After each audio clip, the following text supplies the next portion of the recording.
Well, I mean, I just have to, first of all, give Penn a lot of credit. They played their usual hard-nosed, tough game against us. And, I mean, they're a championship football team. They're good. I mean, they're really good. And they were physical.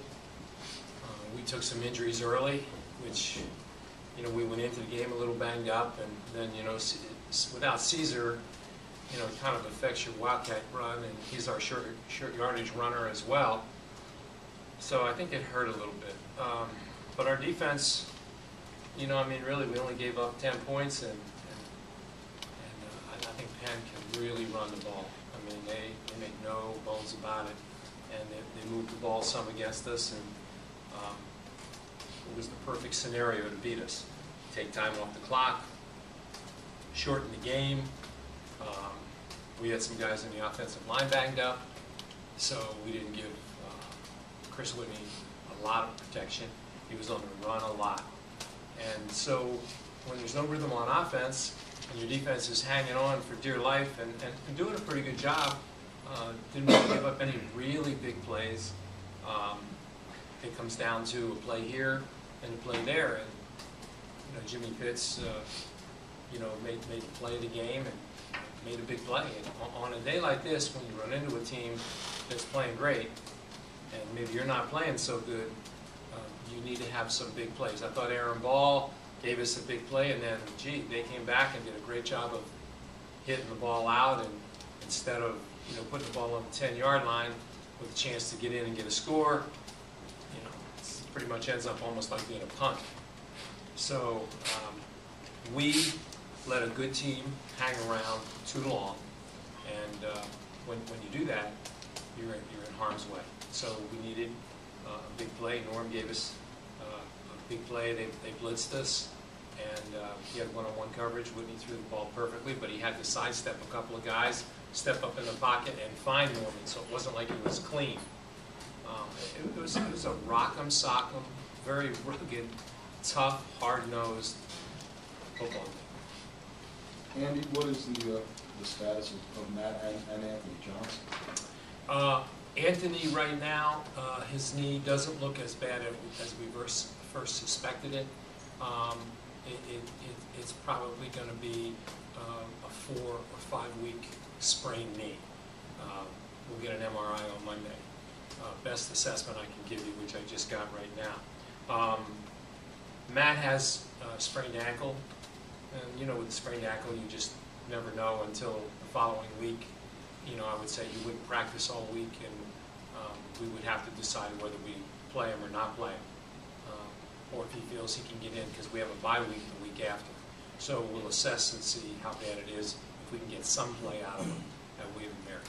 The injuries that are starting to knock on bordering on the other side, is that concerning you right now? Yeah, well, I mean, it's what happens is it makes you not the team that is on paper. So instead of looking like a #1 team, we're so thin that injuries in critical areas like the offensive line and defensive line, where we have those injuries, start to show up. And then when your skill guys start to get hurt, a guy like Caesar is extremely valuable to you. And then all of a sudden, it's not that you're not putting a good player in there, but a superstar is out. So that's kind of what we're running into right now. I did, and I kept waiting for it. I thought Aaron Ball's play was going to be, okay, we finally busted one on him. Our athleticism, our quickness, boom, we have the big play. And then it turns around and goes the other way. And so we needed Jimmy's play, which was outstanding. Lord, could you describe the touchdown pass?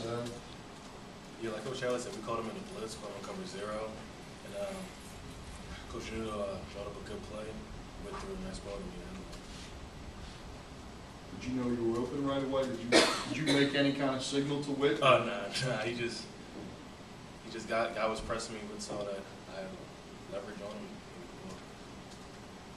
Why do these guys play you so tough? It just seems like every year this is a dogfight. I don't know. Every year I got no respect for Penn. They play us tough every single year. respect for him. That's one of those players. James, you know, that intercept, were you looking to make a play at that? Did you see something that maybe you could, because it looked like you were kind of sneaking into a position where maybe you could. Actually, that was a man coverage. Right. Just for the record, and bad technique, I guess, get you somewhere far because I was supposed to be covering the outside guy, but I haven't got to the tight end and just been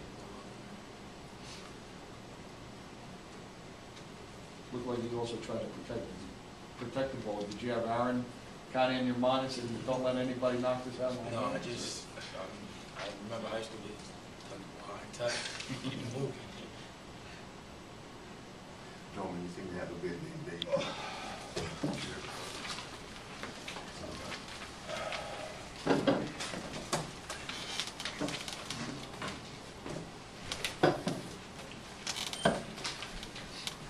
All right, guys, you got Brandon Copeland on the far left, Josh Powers in the middle, Billy Ragone on the right.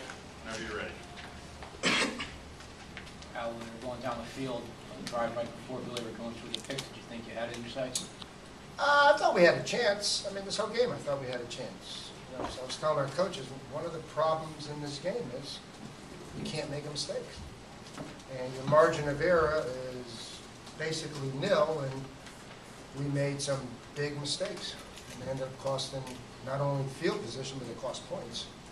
And that ultimately was the difference in the game. You know, I thought physically we held up about as well as we thought we could hold up. I thought we did some good things. Certainly kept it close enough, but we just, a bad snap, an interception, missed field goal, and we just can't do that in this game. It's one of those games where they force you, because of their athleticism, to play virtually a perfect game, which is really hard to do. So I give our kids a lot of credit. They played great, and I give Villanova the greatest respect. I've always done that. They've got a top-shelf program, and they're resourceful, and they come up big, and they've got seniors that lead in crisis, and they're a legitimate football team. I think they maybe, Nova on offense is maybe a little less expansive when Caesar got hurt.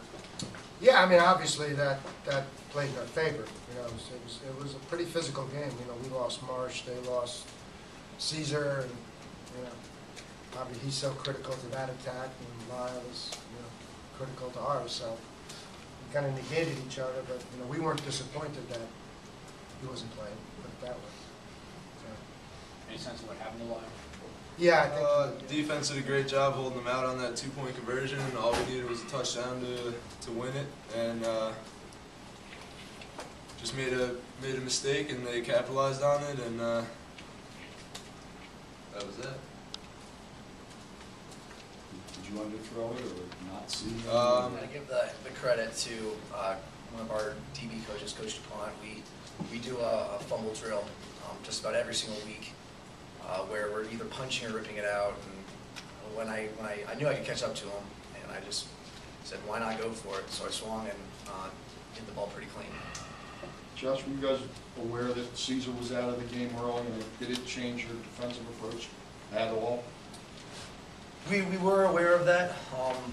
We knew. We saw him stay on the sideline.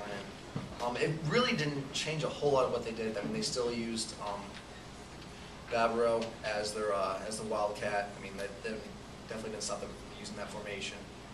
Obviously, with a guy like Caesar, he's incredibly explosive. It's tough to replace him, but they didn't change a whole lot of what they did after he went out.